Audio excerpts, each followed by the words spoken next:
Yemen की जमीन पर एक छोटा सा कबीला था, कर्ण। उसी कबीले में एक बच्चा पैदा हुआ जिसका नाम रखा गया ओवैस। पैदा होते ही किस्मत का इम्तिहान शुरू हुआ। कम उम्र में ही पिता का साया उठ गया। घर में सख्त गरीबी थी, लेकिन उनकी मां ने बेटे की परवरिश ईमान और सब्र के साथ की। ओवैस बचपन से ही सादा मिजाज, शरीफ और मददगार थे। कपड़ों में पैबंद लगे रहते, खाने को सादा जौ या सूखी रोटी, लेकिन दिल बड़ा और रोशन था। उनकी मां बीमार और कमजोर रहती थीं। ओवैस अपने खेलकूद और तमाम शौक छोड़कर उनकी सेवा में लग जाते। पानी लाना, खाना बनाना, दवा देना, सब कुछ खुद करते। गांव के लोग कहते, यह लड़का गरीब है मगर मां की सेवा में बड़ा अमीर है। यमन दूर था मगर इस्लाम की खबर वहां पहुंच चुकी थी। ओवैस ने सुना कि मक्का में एक नबी आए हैं जो अल्लाह की तौहीद की दावत दे रहे हैं। दिल बेचैन हो गया, लेकिन मां बीमार थीं। वह मक्का नहीं जा सके। उन्होंने घर बैठकर कलिमा पढ़ा और दिल से मुसलमान हो गए।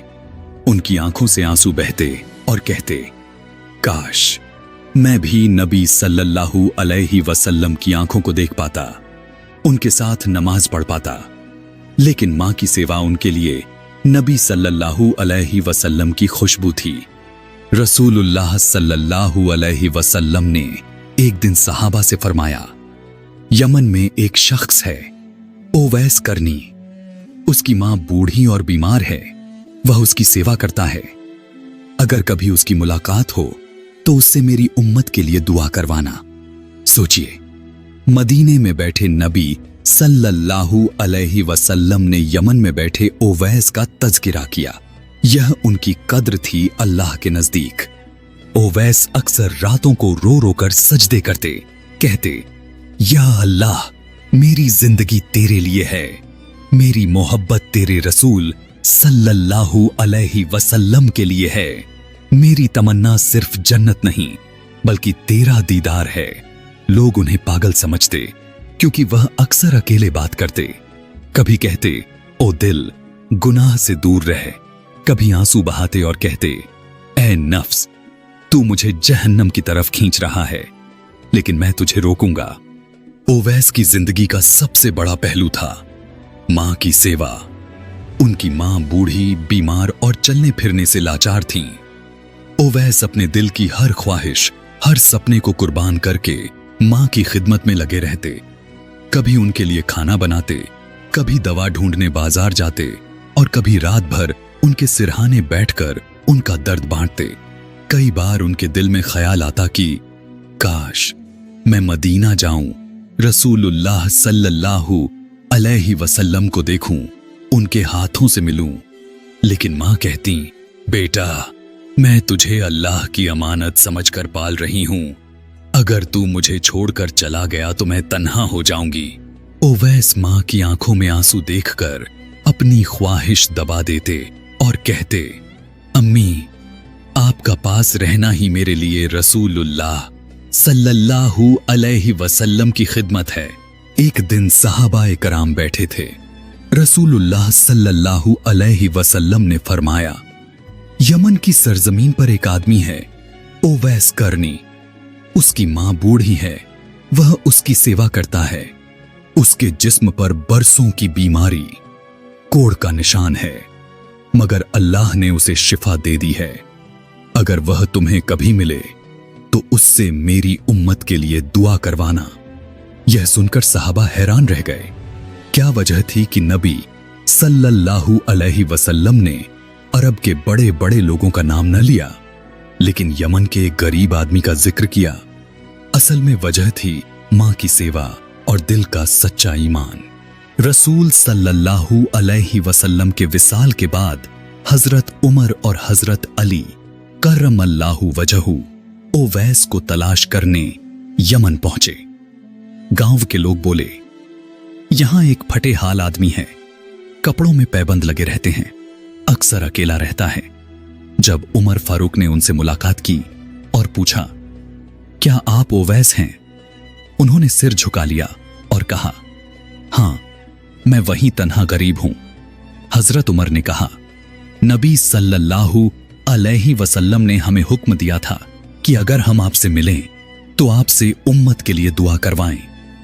यह सुनकर ओवैस रो पड़े और बोले, मुझ गरीब की दुआ कबूल होगी? मैं तो गुनाहगार हूं। हजरत उमर ने कहा, नहीं, रसूल सल्लल्लाहु अलैहि वसल्लम की जबान कभी झूठी नहीं हो सकती। फिर उन्होंने ओवैस से दुआ करवाई। ओवैस का हाल यह था कि उनके जिस्म पर सिर्फ एक कपड़ा होता जिसमें पैबंद लगे होते। कभी भूखे रहते, कभी किसी गरीब को अपनी रोटी दे देते। लोग पूछते, ओवैस, तुम इतना सब्र क्यों करते हो? वह कहते, मैंने रसूल सल्लल्लाहु अलैहि वसल्लम को देखा नहीं, मगर मैं उनकी मोहब्बत में जी रहा हूं। मुझे बस इतना चाहिए कि अल्लाह मुझे उनकी उम्मत के साथ जन्नत में दाखिल कर ले। उनका चेहरा जिक्र इलाही से चमकता, आंखों से आंसू बहते और जबान पर हमेशा कलिमा होता। रसूलुल्लाह सल्लल्लाहु अलैहि वसल्लम के विसाल के बाद ओवैस यमन से इराक आ गए। वहां उनका ज्यादा वक्त इबादत, तिलावत और लोगों को नसीहत करने में गुजरता। हजरत अली करमल्लाहु वजहू के दौर में जब फितने उठने लगे तो ओवैस ने हमेशा हक का साथ दिया। वह कहते, मैंने जिंदगी रसूल सल्लल्लाहु अलैहि वसल्लम की मोहब्बत में गुजारी है। अब अगर हक के लिए जान भी देनी पड़े तो यह मेरी सबसे बड़ी खुशी होगी। करबला की तपती जमीन पर तलवारें चमक रही थीं। ओवैस हाथ में तलवार लिए इमाम हुसैन के सामने डट गए। वह हर वार को रोकते और अहद अहद पुकारते हुए लड़ते। जख्मों से लहूलुहान हो गए, लेकिन चेहरा चमक रहा था। आखिरी सांस लेते हुए आसमान की तरफ देखा और कहा, या अल्लाह, मैं तेरे रसूल सल्लल्लाहु अलैहि वसल्लम का आशिक था। आज मैं उनके नवासे के साथ कुर्बान हो रहा हूं। मेरी रूह को उनकी उम्मत के साथ जन्नत में दाखिल कर ले। और फिर उनकी रूह उड़ गई। करबला के शहीदों के बीच जब ओवैस गिरे तो फरिश्ते आसमान से उतरे। मस्जिद ए नबवी में बैठने वाले सहाबा ने बाद में कहा, उस दिन आसमान का रंग बदल गया था, जमीन भी कांप उठी थी। लगता था जैसे अल्लाह भी अपने वलियों की शहादत पर गमगीन हो। हजरत ओवैस करनी की जिंदगी हमें 3 बड़े सबक देती है। पहला, मां की सेवा। अल्लाह की राह का सबसे बड़ा दरवाजा मां की खिदमत है। दूसरा, रसूल सल्लल्लाहु अलैहि वसल्लम की मोहब्बत। बिना देखे भी मोहब्बत इतनी सच्ची हो सकती है कि नबी सल्लल्लाहु अलैहि वसल्लम खुद उसका जिक्र करें। तीसरा, हक के लिए कुर्बानी। आखिरी दम तक हक और इमाम हुसैन के साथ खड़े रहना। लोगों को बताइए कि यमन का वह छोटा सा गांव कितना सादा था। घर मिट्टी का, कपड़े पुराने, लेकिन आंखों में चमक। ओवैस का बचपन भूख और गरीबी में गुजरा, मगर उनके दिल में रोशनी थी। उदाहरण, उनके पास खाने को कभी सिर्फ 1 रोटी होती और वह भी मां के आगे रख देते। उनकी मां बीमार, कभी चलने लायक नहीं रहती। रातों को वह मां के पांव दबाते, उनकी दवा बनाते। कई बार गांव के लोग देखते और कहते, यह लड़का अपनी मां के लिए जी रहा है। कपड़ों में पैबंद, जूते नहीं, हाथों में काम की मेहनत के निशान। जब उमर और अली करमल्लाहु वजहू ने उनसे दुआ मांगी तो ओवैस रो पड़े। हजरत उमर ने कहा, ए ओवैस, रसूल सल्लल्लाहु अलैहि वसल्लम ने तुम्हारा जिक्र किया है। हजरत ओवैस ने कहा, मैं कौन हूं? मैं तो गुनाहगार हूं। हजरत उमर ने कहा, नहीं, अल्लाह ने तुम्हें चुन लिया है। तन्हा अंधेरे में जब सब सो जाते, वह सजदे में रोते रहते। आंसू उनकी दाढ़ी को भिगो देते। उनके होठों पर बस यही होता, या अल्लाह, उम्मत ए मोहम्मदी को माफ कर दें।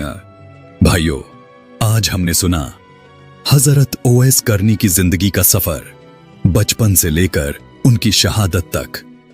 एक लड़का जो यमन के एक छोटे गांव में पैदा हुआ, गरीबी में पला, मां की सेवा में अपनी हर ख्वाहिश कुर्बान करता रहा। उन्होंने हमें सिखाया कि मां की सेवा सबसे बड़ी इबादत है और रसूल की मोहब्बत बिना देखे भी दिल में जगी जा सकती है।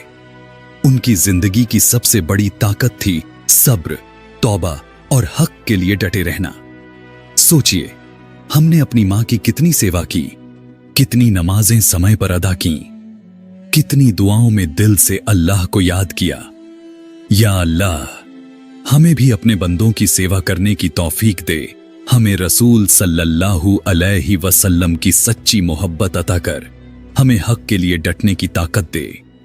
याद रखिए भाइयों, असली कामयाबी दुनिया में नहीं बल्कि आखिरत में है। मोहब्बत वही है जो हमें अल्लाह और उसके रसूल सल्लल्लाहु अलैहि वसल्लम के करीब करे।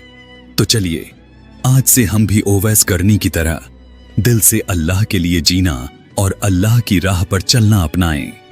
वीडियो खत्म होने से पहले एक आखिरी बात, मां की सेवा करो, नमाज की पाबंदी करो और रसूल सल्लल्लाहु अलैहि वसल्लम से मोहब्बत रखो।